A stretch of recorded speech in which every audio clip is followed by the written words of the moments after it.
So I wanted to make this video to tell you what's been going on for me. This has been one of the hardest months of my life and one of the most transformational. And my guess is that you probably know someone who's been going through some of what I've been going through. Maybe it's even you. I have had a really bad case of long COVID. I got COVID last 15 months ago. I've been going downhill basically pretty much since then, and I was in a lot of denial about it. I had previously had chronic fatigue issues off and on for 11 years prior, and it was pretty well managed. On the trip when I got COVID, I spent the first couple weeks hiking and having fun, and then once I got the virus, I was grounded. And I have had very little ability to do physical things since then. I think I can count the number of walks I've taken in the last 15 months on one hand. I could live without walks, although that was a loss. But what was much more insidious was the depression and anxiety and brain fog and brain inflammation that was taking me over. And it was happening so gradually that I really didn't understand what was going on. And it got to the point where I couldn't do most of my work. I was thankfully still able to show up and teach and coach. Some of the time I noticed myself having word recall difficulties or losing a train of thought, which was not typical for me, but you might not have noticed. I also realize now that a lot of my joy in life was leaving. I was more easily triggered. I wasn't feeling what I wanted to be feeling in my love relationship, and I didn't understand why. I blamed the place that I'm living. I blamed lack of feelings for my girlfriend. I blamed attachment issues. I didn't know what was wrong. I was getting posts on Facebook about ADHD, and I was clicking on them. I thought about the possibility of going on an antidepressant pharmaceutical for the first time in my life. A couple months ago, I sat on my deck in tears, and I said to a very long-time friend who I've known for over 30 years, Allie, I think I'm depressed. This is not like me. Now, a lot of people I love have suffered with depression and anxiety most or all of your lives, and I totally get that, but that was not me. So the physical symptoms increased to the point where I was basically bedbound. When I stood up, I would get dizzy and weak, so I had to spend most of my time lying down. Even sitting up was a problem. A few weeks ago, I spent several nights lying on my kitchen floor crying, and my dear girlfriend was so unbelievably supportive. But honestly, this illness was really messing up our relationship, not because of any lack of support on her part, but because of how it was messing with my perceptions. So the most important thing I want to say today is, first of all, if anything like this has happened to you or anyone you know, please know it's not you, it's not them, it's brain inflammation. Second of all, there is hope. About 5 weeks ago, I started intensively researching because I realized that the way that I was feeling was not compatible with sustainable life for me, and I have learned so much.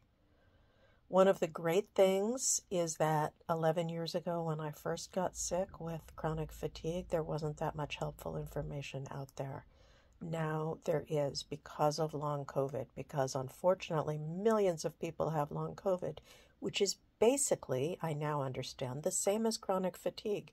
Chronic fatigue is often triggered by a virus or bacterial infection or physical trauma, surgery, an accident, can be even triggered just by extreme prolonged stress.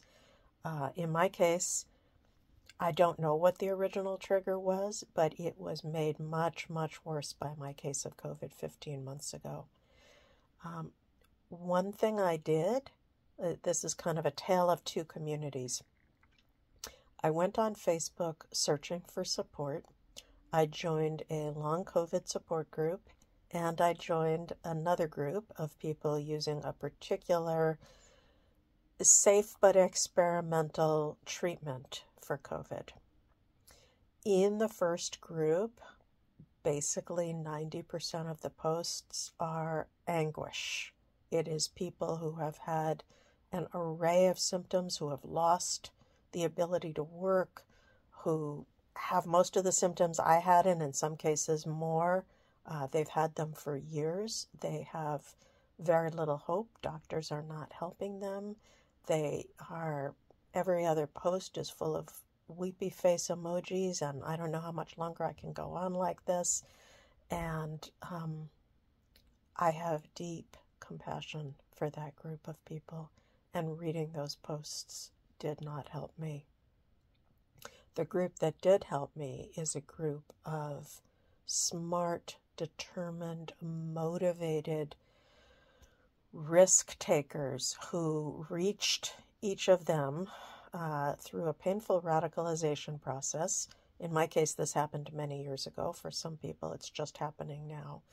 Realizing that conventional Western medicine, for the most part, cannot help us with these syndromes. And each of these people became determined to find something that could. And it has been incredible. This group has changed my life because I started on the experimental treatment. I felt some side effects. I could check in with the group. I could read people's amazing recovery stories. I could read stories from other people who weren't being helped, people who had to go way down on the dose, people who were reporting in 6 or 8 months later saying they were cured or at least had had a really significant remission, or they were 60% better, or they were 80% better. And getting to share stories with this group has changed my life. So, needless to say, I am going to be bringing community around long COVID and other chronic illness to the Conscious Girlfriend Academy because this is who I am. Whatever I learn, whatever I go through, it seems to be my mission in life to share it and in some cases teach about it, in some cases just create platforms for all of us to learn together. I am not completely out of the woods yet. I am lying down at the moment. But today I walked down the stairs to my backyard, not once, but twice. This is the most activity I've had in over a month. I picked ingredients for 2 beautiful salads, and I'm going to a small gathering tonight.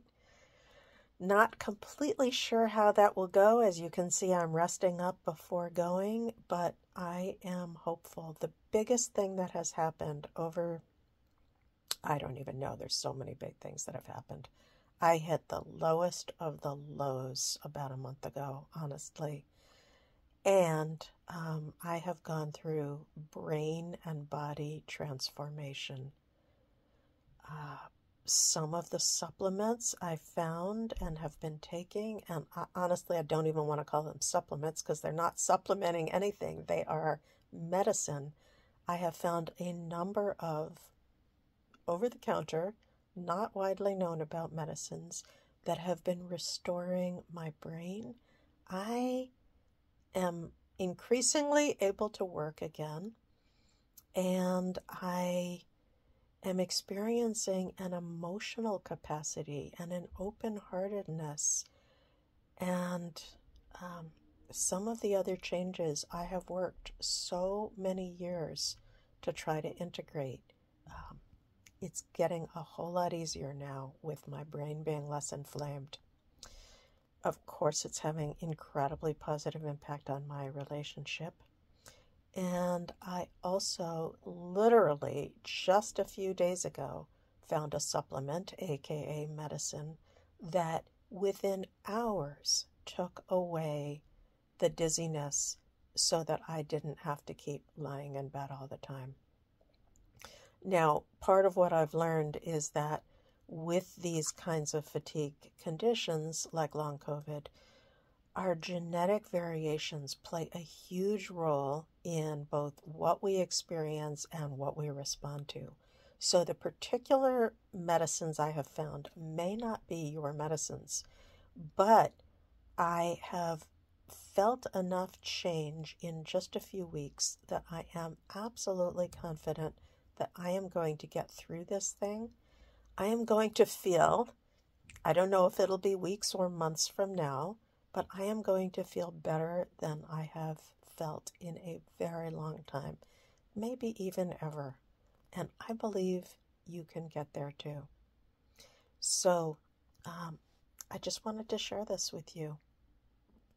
Thank you for being you. Thank you for being on this journey with me, and more soon.